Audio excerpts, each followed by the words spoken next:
All right, y'all. So in this upcoming episode, I'm going to be talking about archiving in Yahoo Mail and best practices.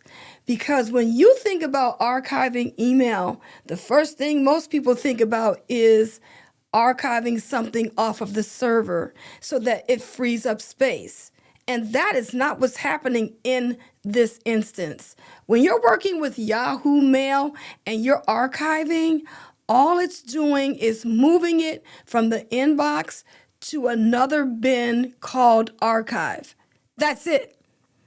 It's not freeing up space or anything.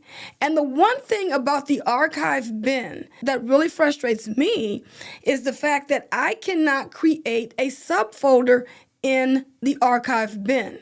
So when you archive emails, they're just compiling in the archive bin. These files are not going anywhere. They are there to stay. In fact, the other day, I went to the archive bin in another one of my emails that I use for Yahoo, and I had emails that had been archived there since 2018. Okay, so if you cannot find an email and you have no idea what happened to that email, chances are the email is in the archive bin.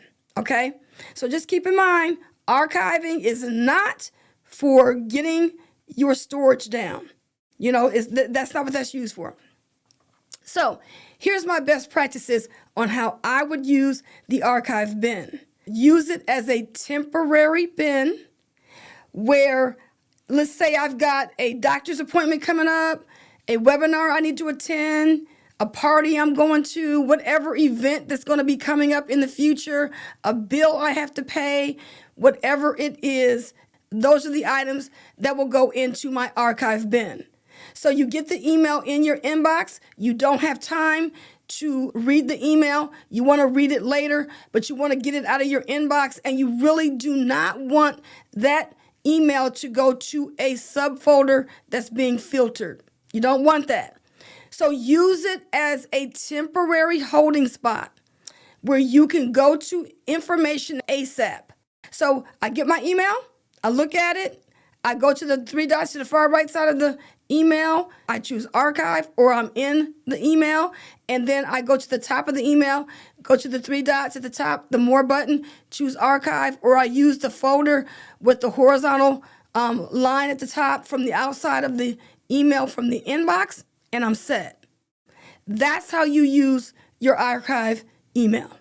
And let me tell you right now, I have this funny feeling that pretty soon Yahoo is going to change the name of that bin because it makes absolutely no sense to have a button called archive when you really can't do anything but just, compile email in that bin. There's no way to put a subfolder in there. So if you're wondering, hey, look, can I get a subfolder or create subfolders in this bin? No, you can't. At least not at the time of this recording. So anyway, I hope that these best practices can help you out when you're working with archiving emails, and make sure you hit that like and subscribe button, and I'll see y'all on the next one.